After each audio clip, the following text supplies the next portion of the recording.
আমরা দেখেছি শিবা স্যারের সোল সেশনের ক্লাসে তিনি যখন আসেন ডার্ক এনার্জি দূর করা ও সোল এলিভেশন করা এটি তিনি আসার সঙ্গে সঙ্গে করেন না।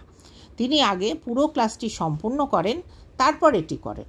তার কারণ সমস্ত আত্মা কিন্তু ক্লাসের শুরুর সময় এলিভেট হওয়ার জন্য রেডি থাকেন না। সব ক্লাসেই, বিশেষ করে শিবা স্যারের ক্লাসে প্রচুর সত্তাগণ আসেন, এমনকি বড়বধূর থেকেও তারা আসেন।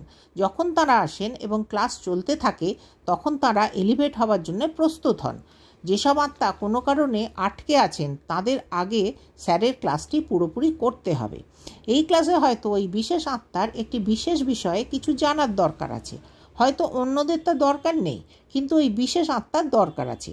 এটা আমাদের 6 মডিউল থেকে কিছু হতে পারে, বা আবেগ থেকে মুক্তি বা ইমোশনাল ফ্রিডম হিলিং থেকে হতে পারে, অথবা আর্ট অফ ডাইং থেকেও হতে পারে।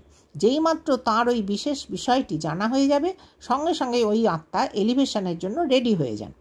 তাই জন্য আমি সবসময় বলি, যদিও আমাদের পিভিএইচের শিক্ষকদের ক্লাসগুলি খুবই ভালো হয়, তবুও এগুলিতে একটি টপিক নিয়েই কথা হতে পারে। 3-4 ঘন্টার ক্লাস হলেও সব বিষয় নিয়ে কথা বলা যায় না। তাই যখনই আমরা সোল এলিভেশন সেশন কন্ডাক্ট করি তাতে এই ধরনের ঘটনা হবার চান্স কম থাকে।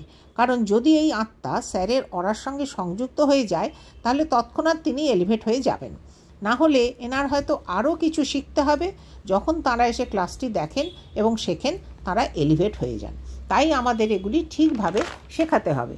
যাদের ডার্ক এনার্জি আছে, যারা প্রচুর ইমোশন বয়ে বেড়াচ্ছেন, শিবা স্যারের সমস্ত ওয়ার্কশপ বারবার দেখা উচিত। পিভিএইচে 7000-এর মতন ইউটিউব ভিডিও আছে। শ্রীনীতি ম্যাডাম বললেন, আমি যখন পিভিএইচ জয়েন করেছি তখন একটাও ভিডিও ছিল না। শ্রীনীতি ম্যাডাম বললেন, তখন স্যারের একটিও ভিডিও ছিল না, কিন্তু এখন স্যার বহু ভিডিও করেছেন, নানা রকম ভাষাতে করেছেন। তিনি অক্লান্তভাবে একভাবে তাদেরকে আপলোড করে চলেছেন। এখন প্রশ্ন হচ্ছে, আমরা কি সেগুলি থেকে শিখছি? আমার এক সময় হাসি পায়। আমরা অনেকেই স্বয়ং স্যারের করা ক্লাস থেকেও ঠিক মতন করে শিখি না, কিছু বাকি থেকে যায়। সেই কারণে আমাদের সমানে স্যারের শিক্ষাগুলি ইউটিউব ভিডিওতে দেখে যেতে হবে। আপনারা সমানে দেখতে থাকুন, দেখতে থাকুন, দেখতে থাকুন।